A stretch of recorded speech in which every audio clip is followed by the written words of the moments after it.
আসসালামু আলাইকুম আপনাদের সবাইকে। তো এই ভিডিওটা বিশেষ করে এইচএসসি 25 যারা আছে তাদের জন্য যে আপনারা যদি বায়োলজি ফার্স্ট পেপার চ্যাপ্টার 4 পড়তে চান, চ্যাপ্টার 4 সেখানে চ্যাপ্টার 4 অণুজীব যারা এখনও শুরু করেননি অথবা শুরু করেছেন, তো এই অণুজীবের মোটামুটি একটা চ্যাপ্টার রিভিউ হবে যে এই অণুজীবের ভিতরে কী কী আছে। তো আমরা যদি দেখি, প্রথমেই আছে ভাইরাস নিয়ে কথা বলা আছে। ভাইরাস কি? যে নিউক্লিক অ্যাসিড দিয়ে গঠিত, হয় ডিএনএ হবে না আরএনএ হবে, আর অথবা প্রোটিন দিয়ে গঠিত,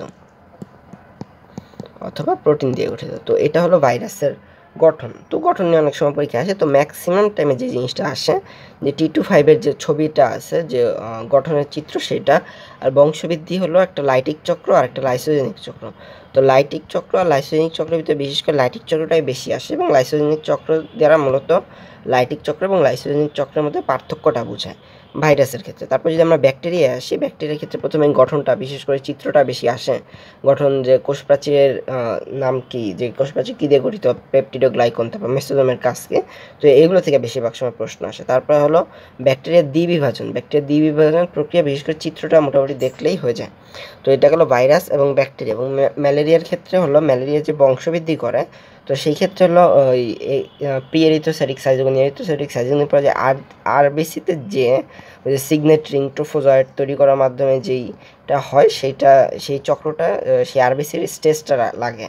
আর হলো জনক্রমটা হলো আর কি মানুষের দেহে কী করছে আর ওই মশার দেহে কী করছে, তো সেই সাইকেলটা চায়।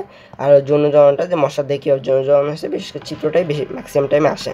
তো এইটা হলো টোটাল জিনিস। এবং এছাড়াও যে একটা জিনিস জানার জন্য যে জাস্ট যে আমাদের যে মশা কামড় দিলে জ্বর হয় কেন, সেটা হলো বিশেষ করে যে মশা কামড় দিলে অথবা মশা কামড় দিলে তো না, ম্যালেরিয়া আক্রমণ করলে যে আরবিসি ভেঙে যখন ম্যালেরিয়ার এগুলো বের হয়ে আসে, তখন হলো আমাদের শরীরে যে ডাব্লিউবিসি আছে, তারা হলো পাইরোজেন নামক এক ধরনের পদার্থ ক্ষরণ করে, যার কারণে এই ম্যালেরিয়া মারা যায় এবং আর কি আমাদের দেহের তাপমাত্রা বৃদ্ধি পায়, পাইরোজেন। তো এটা একটা ফ্যাক্ট। আর হলো ভাইরাস বললাম যে ডিএনএ আর অথবা প্রোটিন দিয়ে গঠিত, আর এটা হলো একটা কোষ, ব্যাকটেরিয়া, কিন্তু সেটা হলো আদি কোষ। আর ম্যালেরিয়া হলো প্রোটোজোয়া হলো যেমন এসএসসিতে পড়ছি যে মনেরা, প্রোটিস্টা, তো ওই যে প্রোটিস্টা সেই জায়গা থেকে প্রোটোজোয়া আসছে ম্যালেরিয়ার ক্ষেত্রে। তো ম্যাক্সিমাম টাইমে যারা আর কি যখন সৃজনশীল পরীক্ষা যখন করে টিচাররা, তখন এই টপিকগুলোই বেশিরভাগ সময় দেয়। তো তোমাদের উচিত যে এই যে টপিকগুলো আছে সেগুলো ভালোভাবে পড়ে নেওয়া।